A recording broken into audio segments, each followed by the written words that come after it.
అందరికీ నమస్కారం అండి. కథ పేరు చూపులు కలసిన శుభవేళ. రాసినవారు నీరజ హరిప్రభల గారు. చదువుతున్నది పద్మావతి. అప్పుడే ఒక కథ రాసి కాసేపు విశ్రాంతి తీసుకుంటున్నది పావని. ఫోన్ రింగ్ అవటంతో త్రుళ్ళిపడి వెంటనే లిఫ్ట్ చేసి హలో అంది. హలో, నమస్కారం. మీరు ప్రముఖ రచయిత్రి శ్రీమతి పావని గారేనా మాట్లాడుతున్నది?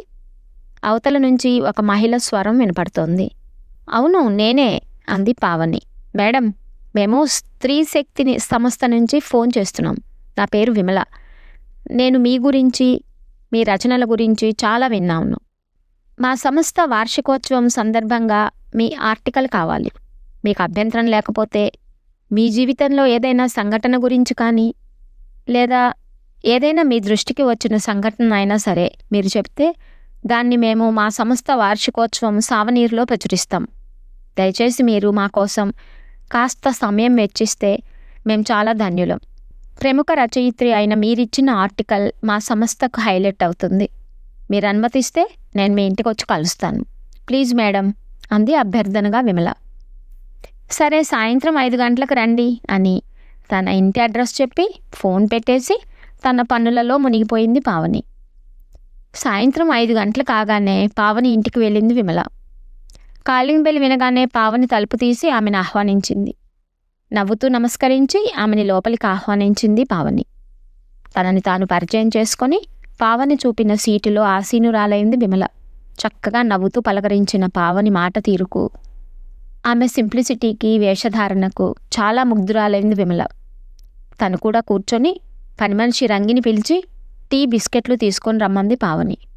కాసేపటికి రంగి తెచ్చివ్వగా వాటిని విమలకు మర్యాదపూర్వకంగా అందించింది పావని. టీ త్రాగుతూ విమల ఆ హాలును పరిశీలనగా చూసి ఆశ్చర్యచకితురాలైంది. ఎన్నో అవార్డులు, సన్మానాల ఫోటోలు, ఆవిడ రాసిన పుస్తకాలు షోకేసులలో అలరిస్తున్నాయి. వాటిని చూడగానే ఇంత గొప్ప వ్యక్తితో తాను మాట్లాడబోతున్నందుకు చాలా సంతోషం వేసింది విమలకు. ఇంకా మొదలు పెడదామన్నట్టుగా పావని చిన్నగా దగ్గింది. విమల పెన్ను, పుస్తకం తీసుకొని రాసుకోవటం మొదలుపెట్టింది.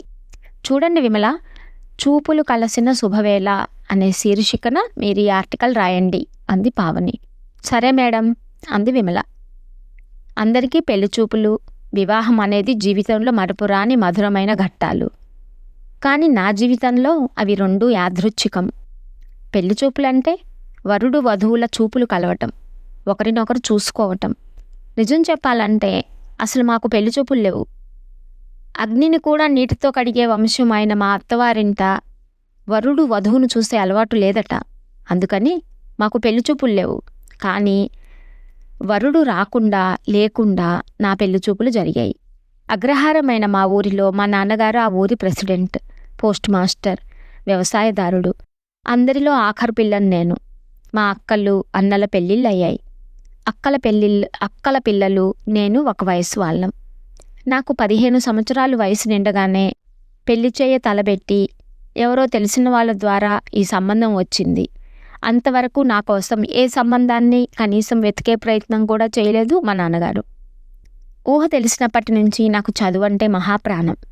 నేను బాగా చదివి మంచి డాక్టర్గా బీదలకు ఉచితంగా అందరికీ సేవ చేయాలని ఎన్నెన్నో ఆశలు, ఆశయాలు.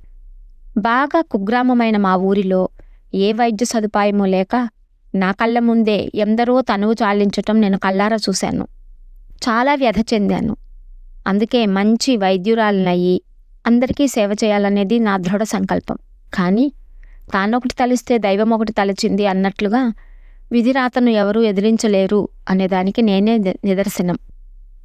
నాకు పెళ్లి వద్దు నాన్న, నేను కష్టపడి బాగా చదువుకొని మంచి డాక్టర్నై అందరికీ ఉచితంగా వైద్య సేవ చేస్తాను అని ధైర్యంగా నాన్న వద్దకు వెళ్ళి చెప్పాను. అప్పటికే అమ్మా నాన్నలు 60 ఏళ్ల వయసు పైబడిన వారు. మనది మధ్యతరగతి కుటుంబం. నిన్ను అంత చదువు చదివించి ఆ తర్వాత కట్నాలిచ్చి లక్షలు ఖర్చు పెట్టి పెళ్లి చేసే స్తోమత మాకు లేదు. ఈ సంబంధం చేసి మా బాధ్యత తీర్చుకుంటాం, మేము ఒడ్డెక్కుతాం అన్న అమ్మా నాన్నల మాటలకు ఎదురు చెప్పలేక నా ఆశలు, ఆశయాలను మనసులోనే చంపేసుకొని ఈ పెళ్లికి తలంచాను. ఈ సంబంధం చెప్పిన తెలిసిన మనిషి ద్వారా జాతకాలు పట్టింపు బాగా ఉన్న మా అత్తవారింట్లో నా ఫోటోని, జాతకాన్ని పంపారు నాన్నగారు. నా ఫోటో, మా కుటుంబ సాంప్రదాయాలు వాళ్ళకు నచ్చి వాళ్ళు నా జాతకాన్ని పండితులకు చూపిస్తే జాతకాలు బాగా కలిశాయన్నారంట.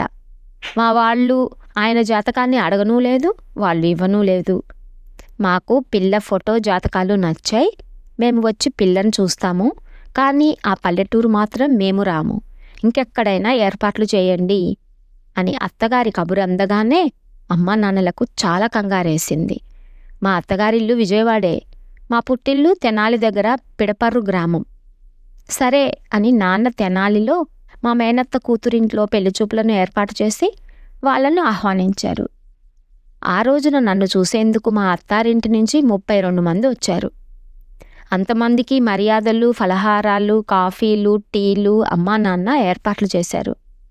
వాటినన్నింటినీ అందరూ ఆరగించినాక నాకు పట్టుచీర కట్టి కూర్చోబెట్టారు. 15 ఏళ్ల పిల్లని నేను. చచ్చే సిగ్గు, భయభక్తులు ఎక్కువ. అంతమందిలో తడబడే అడుగులతో, సిగ్గు భయంతో నేను కూర్చోగానే ఇంటర్వ్యూ మొదలైంది. అత్తగారు, పినమామగారులు, పిన్నత్తగారులు రకరకాల ప్రశ్నలు. అన్నిటికీ ఓర్పుగా సమాధానాలనిచ్చాను. పాటలు పాడమన్నారు.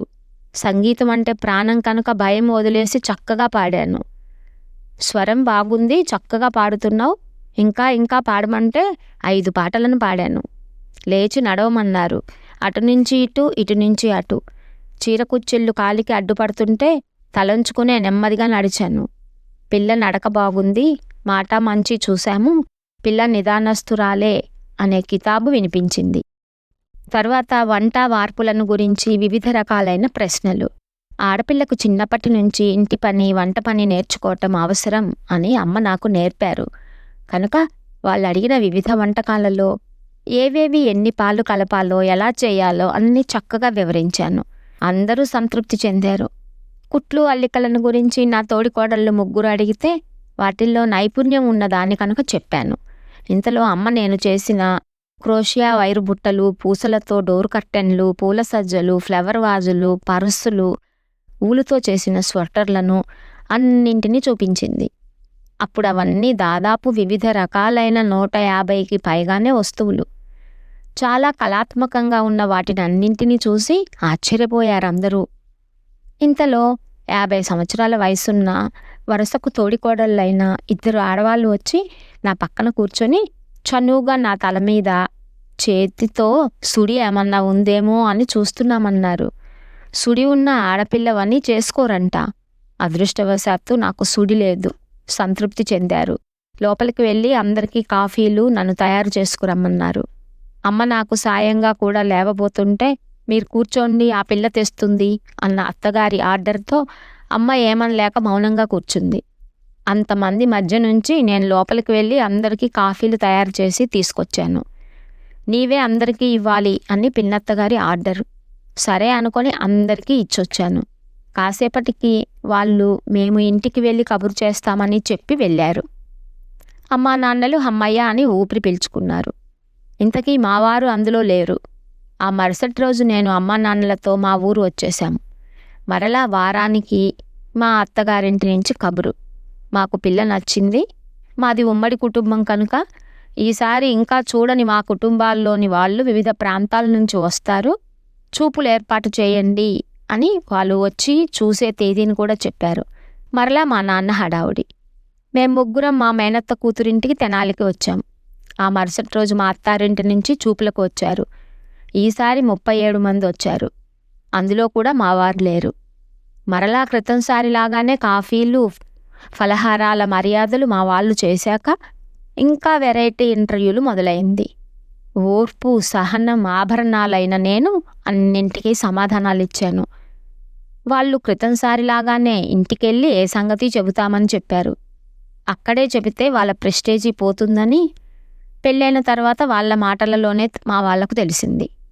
ఆ తర్వాత 10 రోజులకు మాటలకు రమ్మని వాళ్ళ నుండి కబురు అందితే నాన్న ఇంకో బంధువుని వెంటబెట్టుకొని వెళ్ళారు. కట్న కానుకలు, పెట్టుపోతలు మాటలయ్యాక అప్పుడు అల్లుణ్ణి చూశారంట నాన్న. వచ్చే వారం తాంబూలాలు అన్నారు వాళ్ళు. ఈసారి ఏలూరులో తాంబూలాలు ఏర్పాటు చేయాలన్నారు. అక్కడ మా 2వ అక్క వాళ్ళ ఇంట్లో తాంబూలాలను ఏర్పాట్లు చేశారు నాన్న.